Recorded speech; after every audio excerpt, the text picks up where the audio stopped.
Watumishi wa umma wametakiwa kusimamia sheria, kanuni, taratibu na maadili mema katika kuwatumikia wananchi ili kuleta matokeo chanya katika jamii. Wito huo umetolewa hivi karibuni na mkuu wa divisheni ya utawala na usimamizi wa rasilimali watu Bi Betha Ng'eve wakati wa mafunzo ya awali ya watumishi wapya 99 katika halmashauri ya wilaya Nsimbo mkoani Katavi.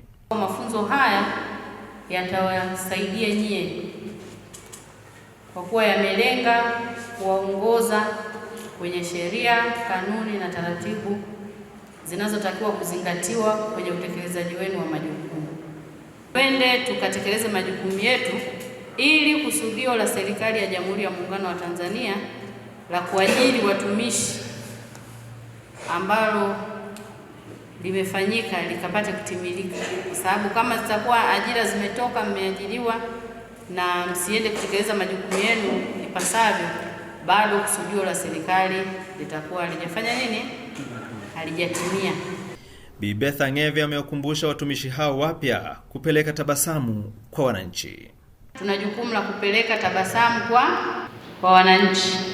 Kwa hiyo nawaomba na nitumie kuwaomba na sio kuwaagiza, twende tukasimamie misingi bora ya utendaji kazi kwenye utumishi wa umma.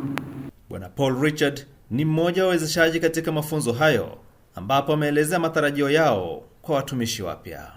Matarajio yetu sisi kuweza kuwafundisha hawa watumishi ajira mpya ni kuwa na watumishi wenye nidhamu na wenye uadilifu katika utumishi wa umma. Na sera ya serikali ni kuwawezesha watumishi waajiriwa wapya kujua mazingira yao, kutambua ni nini wanachotakiwa kukifanya katika utumishi wa umma na kuweza kuwasaidia kupata kujua haki zao za kiutumishi na maslahi yao kama watumishi wa umma. Kwa upande wao, watumishi hao wapya wameishukuru sana serikali kwa kuwasaidia na kuwapa mafunzo hayo ambayo yamekuwa chachu katika utekelezaji wa majukumu yao.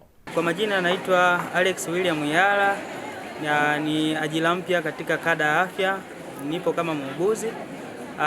Kwa siku ya leo nimeshukuru na kufurahi sana kwa haya mafunzo ambayo tumepatiwa na kwa ajili ya kujua taratibu na kanuni za utumishi wa umma. Kwa kweli nafikiri yametujenga vizuri na nafikiri yatatusaidia sana katika kutenda vyema katika kuwahudumia wananchi.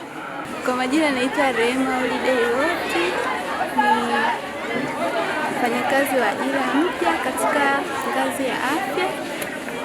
Kwa siku ya leo tumepata mafunzo, tunashukuru. Cha kwanza kabisa tunawashukuru. Tumeweza kujifunza mambo mengi, lakini katika hayo tumejifunza kuhusiana na taratibu, kanuni na mafunzo kwa ajili ya kuwatumikia wananchi. Katika halmashauri ya wilaya Nsimbo, jumla ya watumishi wapya 99 wamepata mafunzo hayo elekezi yaliyofanyika katika ukumbi wa shule ya sekondari Nsimbo katika halmashauri ya wilaya ya Nsimbo. Nsimbo yetu, fahari yetu, tunaijenga kwa pamoja.